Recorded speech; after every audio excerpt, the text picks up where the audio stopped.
Hollywood is broken. I know firsthand, I've experienced it. And the best way to fix it is really not to be afraid of speaking up and speaking the truth. Andrew Breitbart said, politics is downstream from culture. Who runs the culture? Hollywood does. And what does Hollywood do? Hollywood puts out movies that many people don't want to see anymore. Put out television shows that many people are frustrated looking at because they can't find things to show their own kids.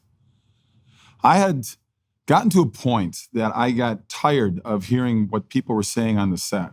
I would challenge them on why they're saying the things that they're saying. And my agent manager called me on one day and said, "We can't work with you anymore." I felt like I was going to intervention. I said, "What do you mean you can't work with me anymore?" He said, "Well, you're becoming a little more vocal." And I wasn't vocal in a negative way or an angry way or a hateful way. I was asking questions. I was asking questions to why we have this point of view, but we can't have another point of view. And they didn't really take my career away because Hollywood didn't know me anything. I spent my time out there. I've had a lot of success out there. But then it kind of shipped me on my own way. And that put a huge shift in my life as well because it put me on a road I wasn't prepared for, but I wasn't afraid of going down. I started doing movies that I wanted to do. Movies that had a positive message instead of a negative one. Movies that had love and hope and redemption and faith and laughter.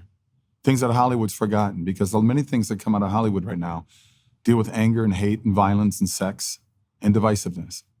I don't know if I can fix it, but I'm not going to try. I'm going to try. I'm not going to stop trying, putting up my best foot forward and making things a little bit different. And I'll tell you, I've done movies like Let There Be Light, God's Not Dead, What If, Soul Surfer. I get stopped all the time now through hotel lobbies and through restaurants and at airports. People say, "Please keep making more movies like you're making right now." There's 80 million homes out there, 80 million homes in America. They want movies that they can watch together as a family. Movies that teach a positive lesson instead of a negative one. Movies that have characters you can identify with. And for those talented kids out there right now that are getting in the business, that want to be in the business of making movies, don't be afraid. Don't be afraid of going out there and telling your story. You can shoot movies on a much lower budget than what Hollywood does. I do it, and you can do it. There are people out there that want movies like this. Don't be afraid to step out there and have truth be your guide. Just don't be afraid, because Hollywood doesn't have to be broken. We can fix it.